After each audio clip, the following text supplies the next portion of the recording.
जय श्री गणेशाय नमः। अविघ्नमस्तु।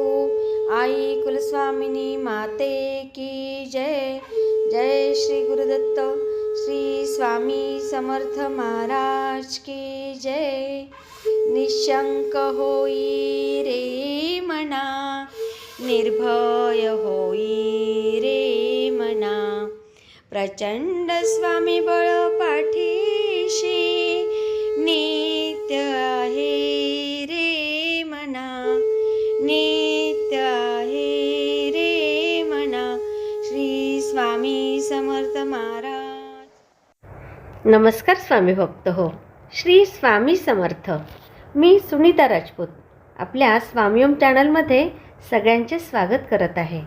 मागे सोनलताईंनी एक आपण व्हिडिओ टाकला होता सोनलताईंचा, त्या आज स्वामी प्रकट दिनापासून एक स्वामींच्या वेगवेगळ्या कथा आपल्याला सांगणार आहे।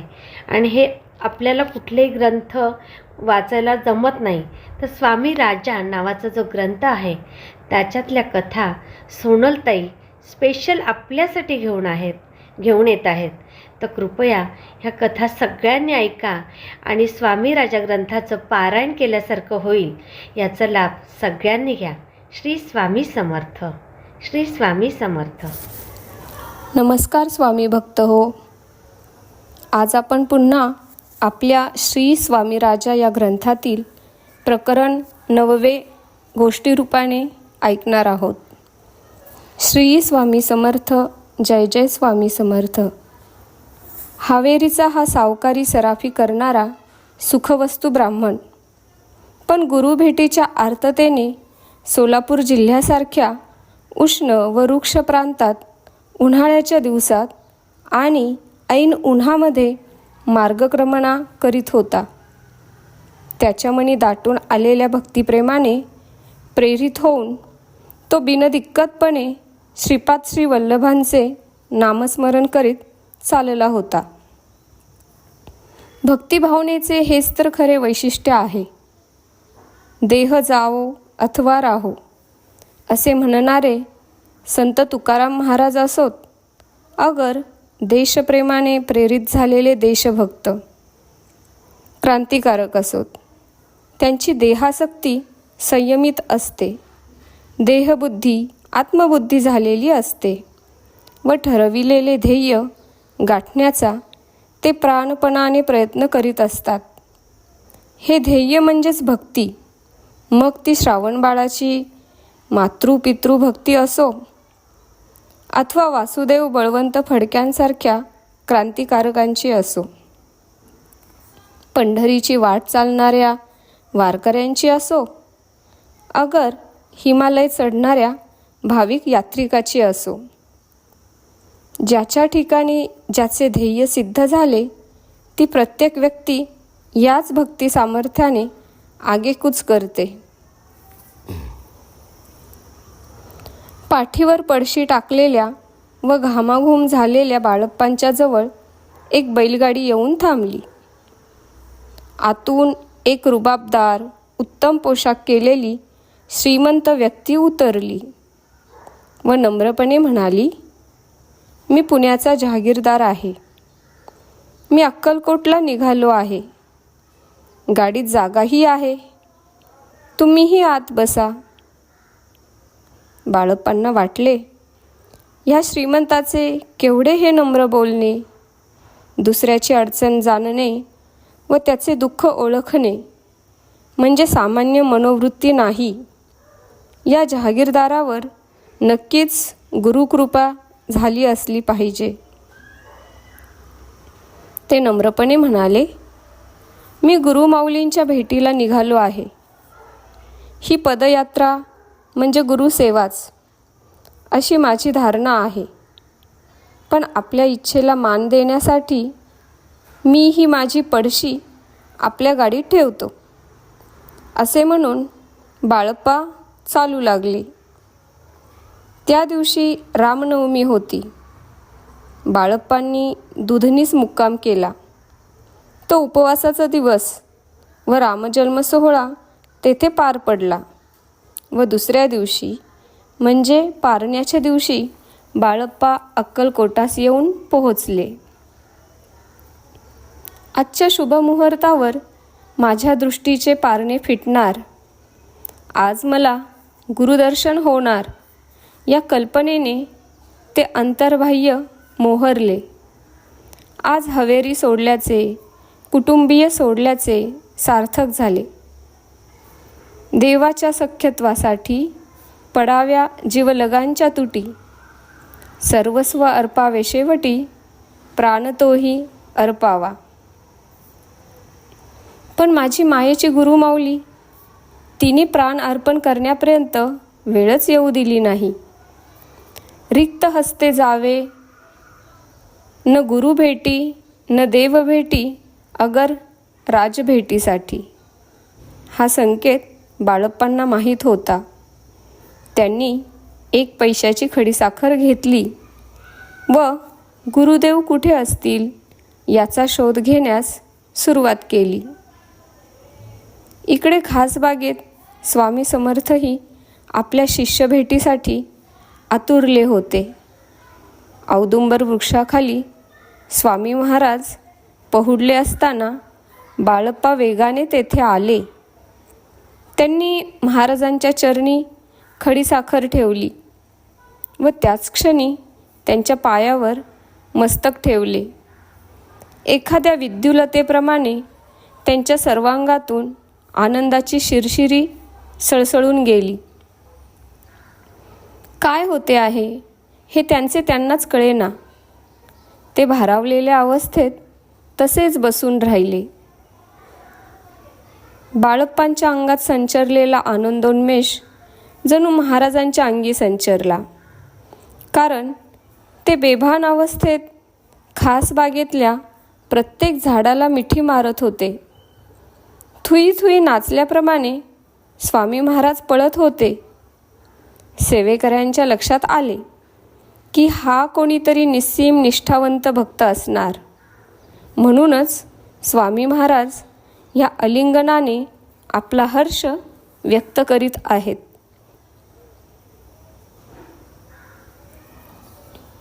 तो सुखसोहळा संपण्याचे लक्षण नव्हते. पण जहागीरदाराचा सेवक तेथे आला व त्याने बाळप्पांना हाताला धरून जेवणासाठी नेले. जहागीरदार म्हणाले, आज रामनवमीचे पारणे.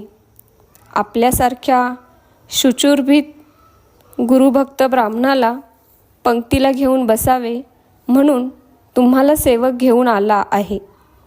चला भोजनाला बसा. बाळप्पांनी अन्नब्रह्माला नमस्कार केला व वाढलेले अन्न ते ताट घेऊन ते स्वामी समर्थांकडे निघाले. तो काय, त्यांना कळले की महाराज राजवाड्यात गेले आहेत. राजवाड्यात कुणालाही केव्हाही प्रवेश नव्हता. ठराविक वेळी महाराजांच्या दर्शनास जाता येत होते. आता काय करावे, पण ते जवळ असलेल्या मुरलीधराच्या मंदिरात आले. तेथे स्वामींचे स्मरण करून त्यांनी भोजन प्रसाद घेतला. हा प्रसाद भक्षण करीत असता बाळप्पांच्या मनात विचार आला, स्वामी समर्थ स्वतः समर्थ असून राजवाड्यात राहायला का गेले? त्यांनाही संपत्ती सत्तेचा मोह पडला की काय? सोने मोती आम्हा मृत्युके समान, ही साधू पुरुषांची धारणा असते. मग महाराजांनी राजाश्रय का घेतला असावा? ह्या अशा राजमहालात राहण्यामुळे सामान्यांना दर्शन दुर्लभ होत नाही का? मग आर्त भेटीची तळमळ असणारे साधक यांनी कुठे जावे, काय करावे? तिथे आलेला एक फेटाधारी मनुष्य म्हणाला, बाळप्पा, तुमच्या मनात शंका आली ती बरोबर आहे. येथील मालोजीराजे सश्रद्धा आहेत. त्यांना गाणगापूरला गेले असता आदेश मिळाला की अक्कलकोटास असलेला सत्पुरुष मी स्वतःच आहे. तेव्हा आता येथवर येण्याची धडपड करू नकोस. तेव्हापासून राजे या महाराजांना राजवाड्यात येण्याचा आग्रह करीत आहेत. पण स्वामी समर्थांनी त्याकडे लक्षच दिले नाही. स्वामींना वाटत असावे की हा राजा खरोखर आर्त आहे का? त्याची भावना फक्त बडेजाव करण्याची आहे का? की त्याचे लक्ष जनहिताकडेही आहे? प्रथम कर्तव्य कर्म, नवे कर्म चोखपणाने करणे म्हणजेच देवपूजा, ही स्वामींची धारणा. म्हणून ते जणू मालोजी राजाच्या इच्छेला लवकर होकार देत नव्हते. पण राजे कसोटीला उतरले व म्हणून स्वामींनी अधूनमधून 8-15 दिवस राजमहालात जाण्याचा निर्णय घेतला. त्यानुसार स्वामी 8-15 दिवस राजमहालात राहतात. तेथे त्यांना खेळण्यासाठी खास लाकडाची हस्तिदंताची मापासारखी चक्रे करवून घेतली आहेत. त्यावर विविध देवदेवतांची चित्रे काढली आहेत. आपल्या सद्गुरू संबंधी बाळप्पा मन लावून हे सर्व काही ऐकत होते. हे गृहस्थ कोण हे विचारण्याचेही त्यांना भान राहिले नाही. फेटा ठीकठाक करत तो इसम म्हणाला, राणीसाहेबही स्वामी भक्त आहेत, त्यामुळेही असेल कदाचित. पण दर्शनेच्छू पुरुषांना राजवाड्यात जाण्याची परवानगी नाही. फक्त बाया माणसे आत जाऊन दर्शन घेतात. पुरुषांनी बाहेर उभे राहायचे. मग महाराज माडीच्या गच्चीवर येऊन त्यांना दर्शन देतात. स्वामींना थोडी खंत आहे. तो इसम म्हणाला,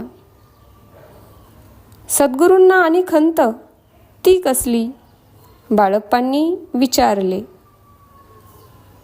येथे येणारी प्रत्येक व्यक्ती भौतिक संकटात सापडलेली, अगर धनाची ऐश्वर्याची इच्छामनी बाळगून येते.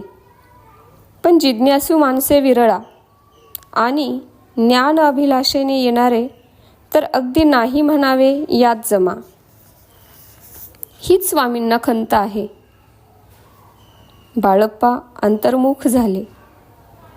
मी या चारीपैकी कशात जमा असावा? मी आर्त आहे का? मी धनाच्या इच्छेने आलो आहे का? की मी खरंच जिज्ञासू आहे? की आत्मज्ञान संपादनाची माझी इच्छा आहे? खरं म्हणजे माझे मलाच काही कळत नाही. मी कशासाठी आलो?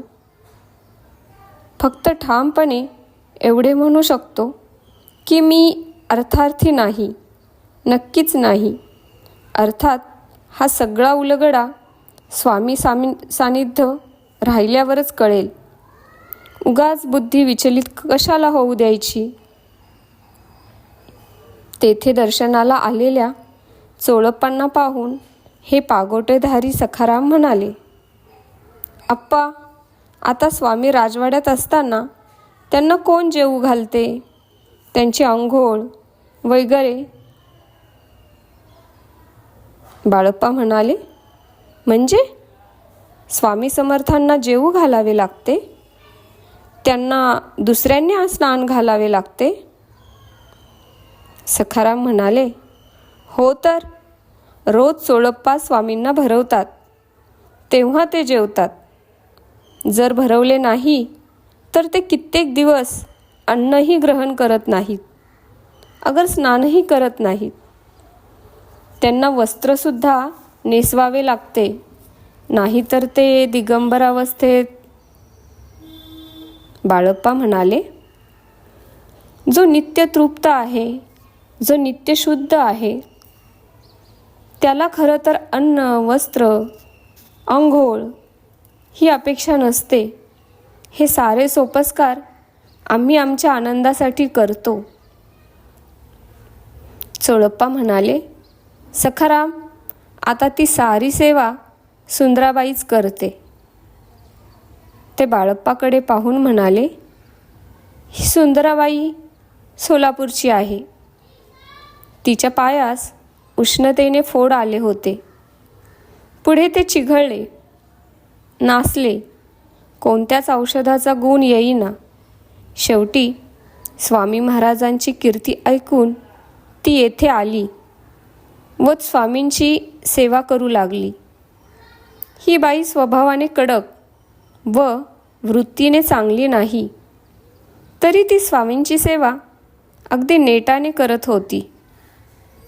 मला वाटले होते महाराजांची सर्व तऱ्हेची उस्तवारी मला करावी लागते व ते करताना माझी फार तारांबळ उडते. बरे झाले, त्यातली काही कामे जर ही बाई करीत असेल तर माझीही धावपळ थांबेल. एकदा स्वामी महाराज मला म्हणाले, चोळ्या, हिला ही कामे करू देऊ नकोस. ही वरचढ होईल, तुझ्या डोक्यावर मिरी वाटेल. मला मात्र स्वामी महाराजांचे बोलणे म्हणजे थट्टा वाटली. पण आता माझ्या लक्षात येत आहे की बाईचे प्राबल्य वाढले आहे. ती सर्व सत्ता आपल्या हाती घेऊ पाहते.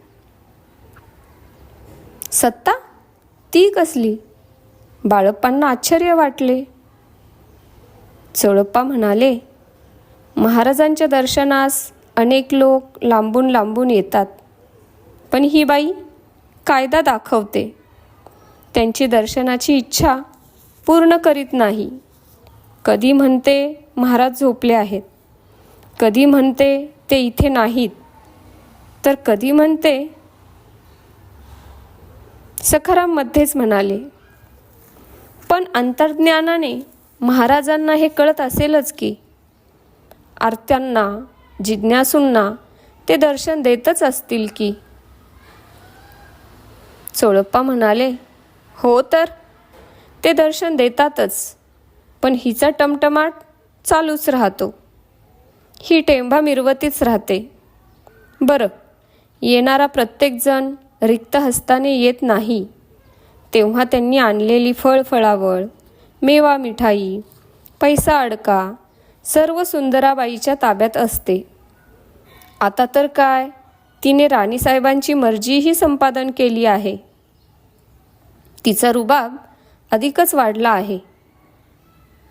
बाळप्पांना वाटले, अरे, एवढ्या मोठ्या अधिकारी सत्पुरुषाशी सुद्धा अशा वृत्तीचे लोक वास करतात. आश्चर्यच आहे. आपण मात्र आपली नेकी सोडायची नाही. बहुना जन्मना अंते मला सद्गुरू भेटीचा लाभ झाला आहे. तेव्हा माणूस जीवन सार्थक करणारी ही संधी सोडायची नाही. सद्गुरू सेवा करताना अनेक अडचणी येतील. कदाचित अवहेलना होईल, शारीरिक मानसिक त्रास होईल, पण आपण सेवेची कास सोडायची नाही. ते नमस्कार करून हळूहळू म्हणू लागले, गुरुपूजा मनोभावेसी प्रत्यक्ष तुष्टे गुरुमूर्ती. गुरुत्रयमूर्ती म्हणोनी बोलती समस्त श्रुतिवचनी. सकळाभिष्टे तयापासूनी पाविजे चारी पुरुषार्थ. चोळप्पा आणि सखाराम म्हणाले, बाळप्पा, आपली निष्ठा खरोखरी जाज्वल्य दिसते. कर्नाटक प्रांतातून म्हणजे इतक्या लांबवरून आपण आलात. आपण गाणगापुरी साधना केली व जराही विचलित न होता आपण अक्कलकोट तीर्थी आलात. आपल्यावर गुरुकृपा झाल्याशिवाय राहणार नाही, पण कदाचित थोडी वाट पाहावी लागेल. चोळप्पा म्हणाले, माझी कितीही काळ थांबण्याची तयारी आहे. अद्याप माझी साधना पूर्ण झाली नसेल, त्याशिवाय साध्य कसे हाती लागणार. ते म्हणाले, श्री गुरुसी आवडे औदुंबर. सखाराम म्हणाले, बाळप्पा, आपले वाचन व पठण बरेच दिसते. इतके सगळे पुण्यवृक्ष सोडून हा औदुंबरच श्रीगुरूंनी कसा जवळ केला? बाळप्पा म्हणाले, मी गुरुचरित्राच्या आधारे सांगतो की जेव्हा भगवंतांनी नरसिंह अवतार घेतला व हिरण्यकश्यपाचे पोट विदारण केले, तेव्हा त्या दैत्याच्या पोटी असलेल्या कालकूट विषाने देवाची नखे विषमय झाली. विषाचा परिणाम देवाला सुद्धा टाळता आला नाही. तो हलाहलाचा दाह शांत करण्यासाठी महालक्ष्मीने जी औदुंबर फळे आणली होती त्यात भगवंताने नखे खुपसली व त्यानंतर त्यांचा दाह शांत झाला. तेव्हा भगवंत म्हणाले, हे औदुंबर वृक्षा, सदा सुफळ तूची होसी, कल्पवृक्ष तुझे नाम. मला जरी नित्य वारंवार गुरुदर्शन घडले नाही तरी मी नित्य औदुंबराचे दर्शन घेऊन मग अनुष्ठानास बसणार.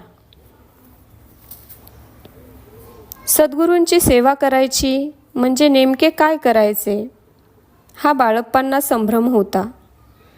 कारण महाराजांची नित्यकर्म्य करणारे चोळप्पा, सुंदराबाई व इतर सेवेकरी तेथे आपला निभाव लागू देणार नाहीत आणि स्वामींचा तरी एके ठिकाणी असण्याचा कुठे स्वभाव आहे? ते म्हणे आज गावशिवेवर असतात, तर कधी गावातल्या चौकात, कधी दुकानाच्या फळीवर बसतात, तर कधी माळरानात हिंडत राहतात. पण दिवसातून एकदा तरी स्वामी महाराज ते परमपावन औदुंबर वृक्षाखाली येऊन बसतात. हा औदुंबर म्हणजे साक्षात स्वामी समर्थच आहेत. त्यांच्या मनसंकल्पाने हा पवित्र वृक्ष निर्माण झाला आहे. पण आता एक चांगले आहे, मला सद्गुरूंची काल्पनिक मूर्ती नजरेपुढे आणावी लागत नाही. त्यांचे सगुण साक्षात रूप माझ्या हृदयात ठसले आहे. त्यामुळे ते कुठेही असले तरी माझ्या सानिध्य असतातच. जनाबाईच्या शब्दात सांगायचे तर हृदयबंदी खाना केला, आत विठ्ठल कोंडी येला.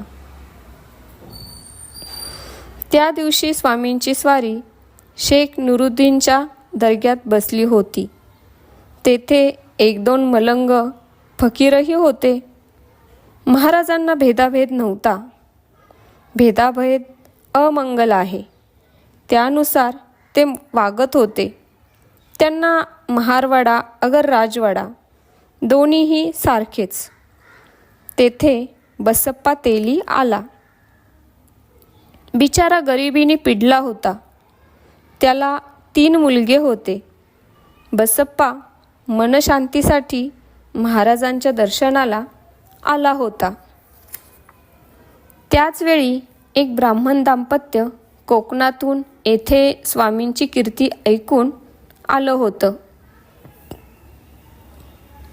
हातातील झालरीच्या पंख्याने तो ब्राह्मण स्वामी महाराजांना वारा घालीत होता.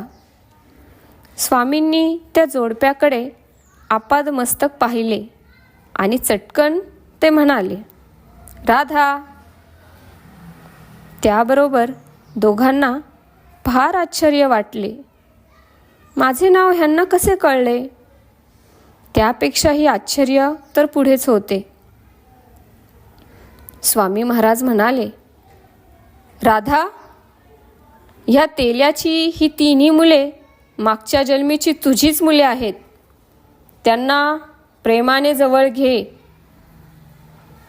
त्रिकालज्ञानी असलेल्या स्वामींना कुणाच्याही बाबतीत भूत भविष्य याचे ज्ञान आहे हे अनुभवी मंडळींना माहीत होते. पण हे अनोळखी जोडपे मात्र महाराजांच्या बोलण्याने भांबावले. पुढे स्वामी म्हणाले, अशी बावरू नकोस राधा. ह्या बसप्पाबरोबर त्याच्या गावी जा. तेथे त्याच्या घराच्या पश्चिमेला एक रंगीत खांब आहे. तेथे तू खण. तेथे एक कासंडी असेल. त्यातील द्रव्य ह्या गरीब पण श्रद्धाळू माणसाच्या स्वाधीन कर. अगं, ते द्रव्य तुझ्याच हाताने त्यांना मिळणार आहे. हे ऐकताच बाळप्पा अवाक झाला. कुठली कोण कोकणातली ही माणसे, पण त्यांचे सुकृत ह्या इथल्या भूमीशी निगडीत आहे आणि हे सारे स्वामींना ज्ञात आहे. मी सुद्धा कर्नाटकातला. माझे वांछितही स्वामी महाराजांना नक्कीच कळेल की तेच मला योग्य वेळी जवळ करतील. तुका म्हणे येथे न चाले तातडी, प्राप्त काळ घडी आल्याविन. पुढे काही दिवसांनी कळले की खरोखर स्वामींनी सांगितल्याप्रमाणे ती द्रव्य कासंडी सापडली. त्या बसप्पा तेल्याचे दारिद्र्य फिटले आणि त्या दाम्पत्याला पुत्रप्राप्तीही झाली. सद्गुरु सारिखा असता पाठी राखा, इतरांची लेखा कोण करी. लौकिकदृष्ट्या अनेक नवलाव नित्य घडत होते. सामान्य माणसे अवाक होत होती, पण विचारी माणसे मात्र अंतर्मुख होऊन स्वामींचे अवतार कार्य शांतपणे पाहत होती. असेच एकदा माधवाचार्य मैसलगीकर अक्कलकोटला स्वामींच्या दर्शनासाठी आले. वास्तविक हे संस्कृतचे अभ्यासू, शिवाय शिरगूरचे जहागीरदार, म्हणजे यांच्यापाशी लक्ष्मी आणि सरस्वती या दोघींचा निवास असायला हरकत नव्हती. पण दैववशात तसे घडले नव्हते. नियती केन वार्यते असे म्हणायची त्यांच्यावर वेळ आली होती. माधवाचार्यांना वयाच्या 50च्या आसपास विदुरावस्था प्राप्त झाली व जहागिरीत अनागोंदी झाल्याने लक्ष्मीने त्यांच्याकडे पाठ फिरवली. अगदी विमनस्क अवस्थेत ते ह्या प्रज्ञापुरीत येऊन दाखल झाले. त्या औदुंबराखाली स्वामी महाराज बसले होते. त्यांचे जणू अलक्षी लक्ष लागलेले होते. माधवाचार्यांनी दंडवत घातला, मात्र स्वामी महाराज सहज व एकदम म्हणाले, शुभमंगल, सावधान. हा आशीर्वाद म्हणजे आश्चर्यच होतं. या वयात पुनर्लग्नाचा योग आहे की नाही अशी शंका त्यांच्या मनी निर्माण झाली आणि खरोखर घडलेही अगदी तसेच. महाराज जणू भविष्यच वर्तत होते. कोल्हापूरच्या शिरोळ ग्रामातल्या त्यांच्या मित्राने आपली कन्या त्यांना देऊ केली. प्राप्त कालानुसार त्यांना कन्या जरा जास्त वयाची मोठी झाली आहे असे वाटले. माझी प्राप्त कालानुरूप कन्या वयाने थोडी मोठी झाली आहे. तिला वर मिळणे तसे कठीण आहे. तेव्हा तू हिला पदरात घे असे तो मित्र म्हणताच माधवाचार्यांनी स्वामी समर्थांचा आशीर्वाद स्मरण केला. आता त्यांना कळले की स्वामी महाराज शुभमंगल सावधान हे का म्हणाले होते. हे सुद्धा माझे प्रारब्धच आणि ते स्वामींना कळले होते असे त्यांना वाटले. पुढे हे नूतन जोडपे स्वामी समर्थांच्या दर्शनाला अक्कलकोटला आले. महाराजांनी प्रसन्नपणे त्यांना आशीर्वाद तर दिलाच, पण प्रसाद म्हणून आपल्या चरणपादुकाही त्यांना दिल्या. त्या तेजपुंज आजानुबाहू दिव्य मूर्तीकडे एकटक बघता बघता माधवाचार्य उत्स्फूर्तपणे हात जोडून व नम्रपणे म्हणाले, जन्मशून्यो दिव्यरूपो रविभा सुरवंदितः आदर्शवत दृक्षसूक्ष्म गंडयुग्म सुमंडितः.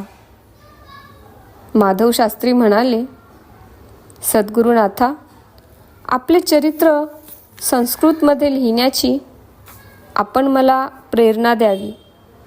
आपली इच्छा असेल तर माझी लेखन इच्छा नक्की पूर्ण होईल. असे म्हणून चरणपादुका हृदयाशी कवटाळून हे दाम्पत्य भीमाकाठी असलेल्या आपल्या जहागिरीच्या गावी रवाना झाले. दरम्यान बाळप्पांचे अनुष्ठान व होईल तेथे महाराजांचे दर्शन हा नित्यनेम चालू होता. त्याबरोबर विश्वनाथ नावाचा भक्तही असायचा. तो नेहमी बाळप्पांसोबतच राहायचा. तो नित्य स्वामी दर्शनाच्या वेळी स्वामींपुढे फुले, खारीक, पेढा वगैरे ठेवीत असे व महाराज त्यास प्रसाद देत असत. पण बाळप्पांना मात्र स्वामी महाराजांनी कधीही प्रसाद दिला नाही. त्यामुळे बाळप्पांना प्रसाद मिळायचा नाही. बाळप्पांना वाटे, आपण कमनशिबी आहोत, कदाचित आपली तेवढी पुण्याई नसावी. ह्याची त्यांना अत्यंत खंत वाटायची. त्यांचे मन उदास व्हायचे. एकदा ते स्वतः 1 पैशाच्या खारका घेऊन दर्शनास गेले. त्या स्वामींना अर्पण केल्या, पण तरीही प्रसाद मिळाला नाही. त्यावेळी सोळप्पांनी मात्र महाराजांपुढच्या खारका प्रसाद म्हणून बाळप्पांना दिल्या. त्यातच बाळप्पांनी आनंद मानला. ते जाऊ लागताच महाराज मोठ्याने म्हणाले, अरे, त्याला प्रसाद कशाला दिलास? जा, परत घेऊन ये. सोळप्पा धावतच बाळप्पाजवळ आला व दिलेल्या खारका परत घेऊन गेला. बाळप्पा मात्र मनात फारच हिरमुसले. त्यांना वाटले, खरंच अद्याप आपली साधना पूर्ण झाली नाही. माझी पूर्वपुण्याई कमी पडते आहे. म्हणूनच स्वामी मला प्रसादाशिवाय विनमुख पाठवित आहेत. बाळप्पांच्या मनात महाराजांबद्दल तीळ मात्र असंतोष नव्हता. त्यांच्या प्रेमात अगर भक्तीत जरासुद्धा उणेपणा आला नाही. उलट प्रसाद मिळाला नाही म्हणजे आपली पात्रता नाही असा योग्य विचार त्यांच्या मनी आला. हीच तर खरी कसोटी होती. श्री स्वामी समर्थांच्या कृतीचा अर्थ फक्त जाणकारांनाच कळायचा की ज्यांनी परत जावे असे महाराजांना वाटते त्यांना लगोलग प्रसाद देऊन स्वामी महाराज वाटेला लावित असतात. पण जो भक्त त्यांना हवासा वाटे व ज्याने आपल्या जवळ राहावे असे स्वामी महाराजांना वाटे त्याला ते प्रसाद देत नसत. बाळप्पांना प्रसाद न मिळण्याचा हाच खरा गूढ अर्थ होता. स्वामी भक्त हो, अशा प्रकारे ही कथा इथे समाप्त झाली आहे. श्री स्वामी समर्थ. जय जय स्वामी समर्थ. धन्यवाद.